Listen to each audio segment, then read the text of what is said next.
નમસ્કાર દર્શક મિત્રો, એચડી ન્યૂઝમાં આપનું હાર્દિક સ્વાગત છે। હું છું આપની સાથે આરડી વાઘેલા। જોઈએ આજના મુખ્ય સમાચાર। વડોદરાના યુવક સામે અંકલેશ્વરની યુવતીની દુષ્કર્મની ફરિયાદ, પોલીસે યુવકની કરી અટકાયત। અંકલેશ્વરની એક યુવતીએ વડોદરાના યુવક સામે લગ્નની લાલચ આપી લાંબા સમય સુધી શારીરિક સંબંધ બાંધ્યાનો આક્ષેપ કરી અંકલેશ્વર એ ડિવિઝન પોલીસ મથકે દુષ્કર્મની ફરિયાદ નોંધાવી છે।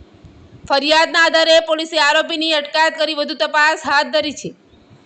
પોલીસમાં નોંધાયેલી ફરિયાદ મુજબ વડોદરાના યુવક અંકલેશ્વરના રહેતી પોતાની બહેનના ઘરે આવન જાવન દરમિયાન યુવતીના સંપર્કમાં આવ્યો હતો। પરિચય બાદ બંને વચ્ચે પ્રેમ સંબંધ બાંધ્યો હતો। યુવતીનો આક્ષેપ છે કે યુવકે લગ્નનું વચન આપી તેની સાથે શારીરિક સંબંધો બાંધ્યા હતા।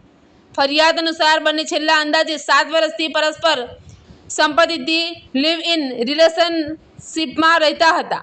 જો કે બાદમાં યુવકે લગ્ન કરવાની ના પાડી દેતા યુવતીએ છેતરપિંડી અને લગ્નની લાલચ આપી દુષ્કર્મ આચર્યાનો આક્ષેપ કરી પોલીસનો સંપર્ક કર્યો હતો। અંકલેશ્વર એ ડિવિઝન પોલીસે ફરિયાદ નોંધી યુવકની અટકાયત કરી વધુ તપાસ હાથ ધરી છે। એચડી ન્યૂઝ સાથે રિપોર્ટ જયેશ પ્રજાપતિ, અંકલેશ્વર।